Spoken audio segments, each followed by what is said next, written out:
One day, I woke up, and it was the future. Maybe it happened in the night, right after I lay down to sleep. Maybe it took hours, a gradual slip out of logic only finalized as my brain retired from REM. Whatever the case, I didn't notice anything had changed until my alarm clock, which usually delivered a rhythmic screech, instead announced in the sonorous voice of an Englishwoman that it was 7 a.m. Eastern Standard Time and have a lovely day.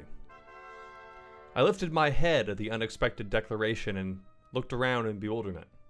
I was in my bedroom, and yet not. The dresser, desk, and shelves were where they ought to be, but they weren't the same. They were too shiny, too sleek. My comforter looked like an emergency blanket. LCD screens ran down my translucent closet doors. The carpet glowed a low, pearlescent hue. My first thought was that I'd been kidnapped. My second, that I'd awoken from a coma. Fear splashed my face with heat and pounded my heart. I threw off the covers and looked down, expecting a collage of bed sores over sagging skin, but a glance confirmed I was still my reasonably healthy, decently groomed self. Except, instead of just underwear, I wore a snug silver unitard with a red V-stripe across the torso. A chirp from the adjacent ground delivered another jolt to my nerves. Something like a tin can on wheels with two bright blue dots for eyes bobbed at me and rolled out the door. Above where it sped out of sight, I noticed my hallway wall calendar had been replaced with an animated painting. Monet, or at least something with water lilies. I gazed in delirium at the rippling canvas as it melted into starry night. From somewhere above, Strauss's Morning Papers began to softly play. I was out of bed so fast the blood rushing to my head crashed behind my eyes in a wave of vertigo. The room's soft whites and blues seemed to turn maroon as I stumbled over to where my window used to be. As I neared the blank wall, a square expanded from the middle like a slideshow effect and sunlight fired inside. I threw up my hands, and as my stinging eyes relaxed, bruise-colored blobs evolved into discrete shapes, and I saw the world. That's all it was at first. Shapes. Glass and metal, jutting, spiraling, rising up, some out of sight, from the earth, which was at least 10 stories further down than before. They were skyscrapers. Cubes and columns, pyramids and prisms, all crowding each other for space in a jagged skyline. Beneath the glimmer of their highest levels, broad tunnels curled and flowed between colossal concrete pillars, a multi-stage 8-lane highway. My desperation arose. I surveyed the ground for something, anything familiar. The grocery store across the street had grown into a block-long hypermarket with escalators and a roof cluttered with solar panels like scales. The auto repair shop at the intersection was now a soaring tube of translucent honeycomb chambers. Lines of cars bordered the roads, rainbow chains of slender pods resting on air instead of wheels. The few splotches of plant life, slim birches dotting the sidewalks, a cramped lawn dwarfed by the once modest apartments opposite me, looked flat and artificial. The distant mountain ranges remained, but from their slopes, a hairy array of signal towers needled the cerulean sky. The memory of my phone resting on the breakfast table burst into my mind. I fled the panorama and headed for the kitchen.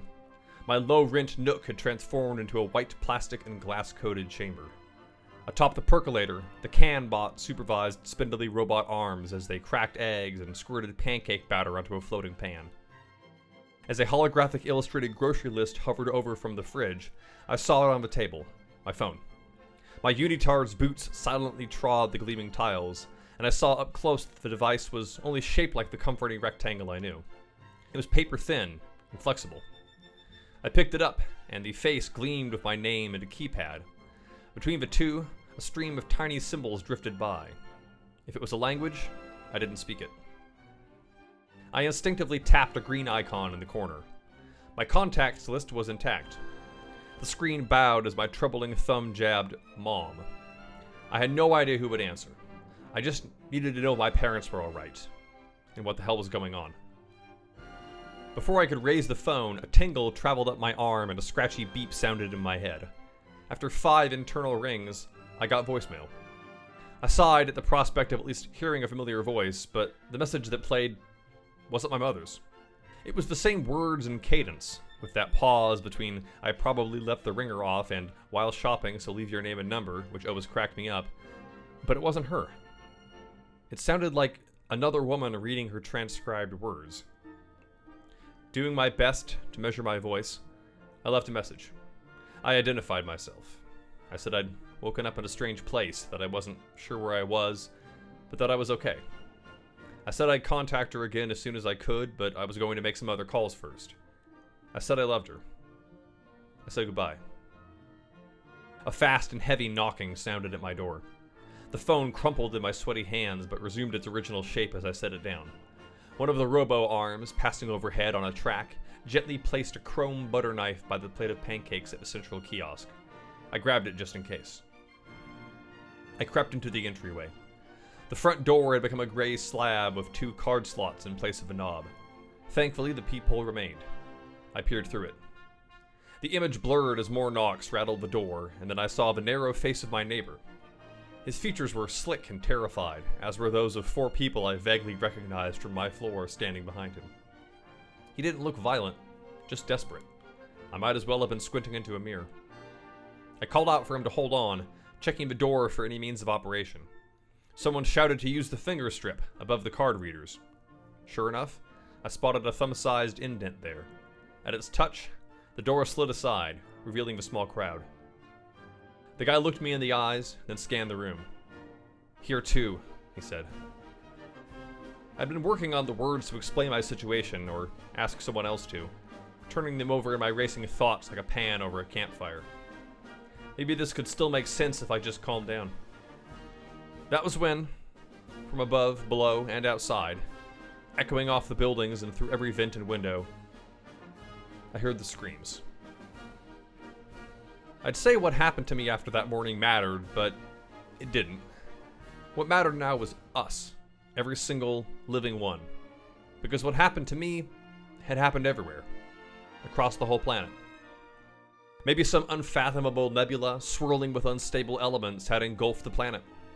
Maybe the fabric of space-time itself, stretched thin, finally split, unmendable. Whatever it was, here we were, in strange houses of glass and light. Home, but not quite. There was food enough for everyone, but no one had the luxury of thinking straight.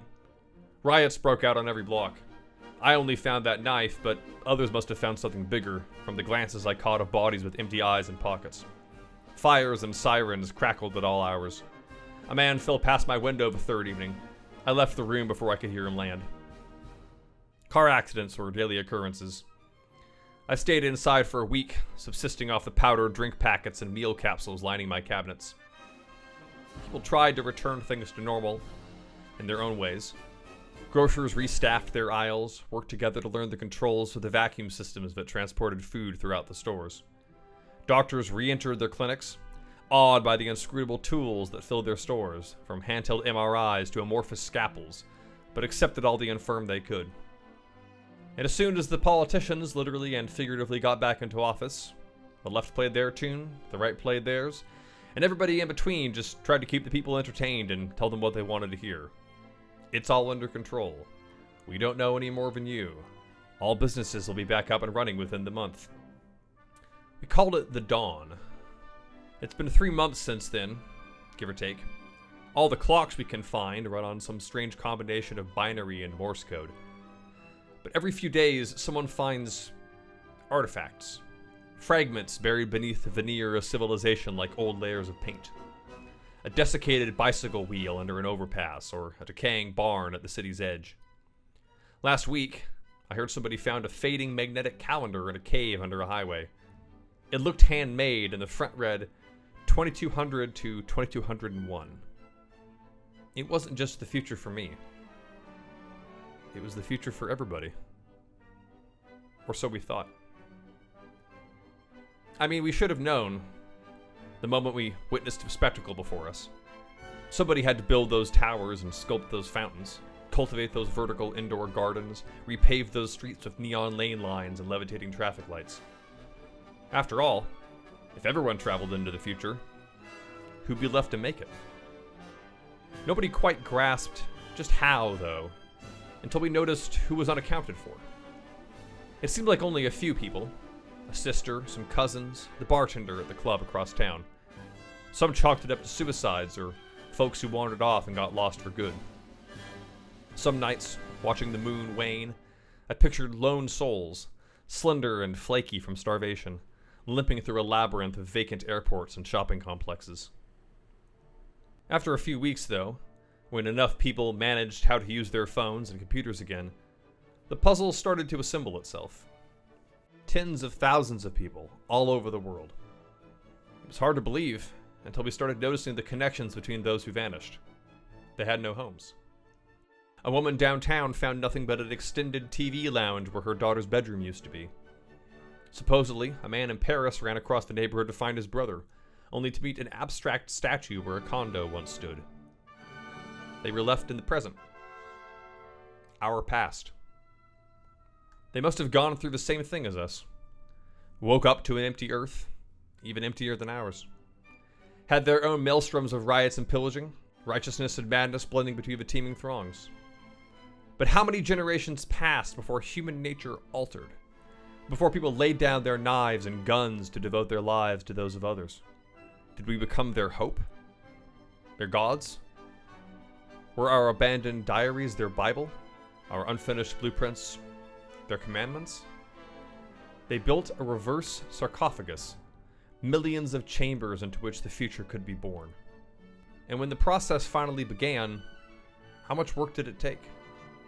Watching animatronic ducks chirp and skirt across the neon blue pond of the park down the lane, I think of every building, every landmark, every bridge and lane and cul-de-sac, from Tokyo to Sydney to New York City, repaired or replaced by the shaky hands of a shattered society.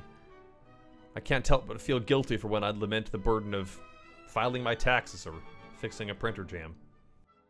They knew us. They'd lived beside us, after all.